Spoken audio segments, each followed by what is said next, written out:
Amid the ongoing efforts to meet halfway to save cash-strapped GM Korea factory units, labor workers staged rallies in central Seoul on Tuesday to protest the proposed shutdown of the U.S. automakers' four Korea-based plants. Our Kim Mo-kyun reports.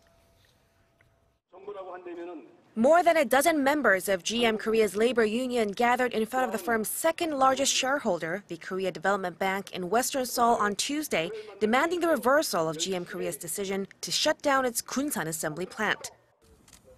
The shutdown of the factory crippled the entire city of Kunsan. We asked for the firm to take back its decision.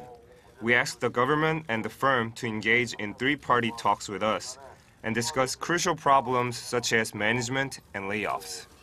Some are also staging rallies in front of the National Tax Service, the National Assembly, and the U.S. Embassy in Seoul. The protesters are demanding that these institutes allow the union to participate in the due diligence review, that they carry out a special tax audit, and that a new bill is created to prevent General Motors from leaving the country after taking advantage of the local unit. Despite the hurdles that remain, there are still high expectations that the two sides could find some common ground. The labor union and the management of GM Korea are still attempting to thrash out a deal as they prepare to face their fourth round of wage negotiations on Wednesday.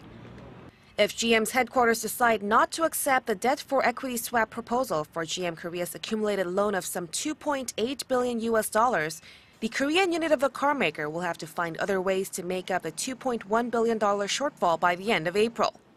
During the third round of wage negotiations, GM Korea had proposed a wage freeze and cuts in bonuses and some other welfare benefits in order to meet the conditions for its parent company to agree to produce new models in Korea, but those demands were rejected by the union last week. Meanwhile, Korea's Finance Minister Kim Dong-yeon said Tuesday that the government and GM Korea are currently in the process of deciding the right time and scope for due diligence, adding that the government will decide whether to financially support the firm once the investigation is complete. Kim Mo-kyun, Arirang News.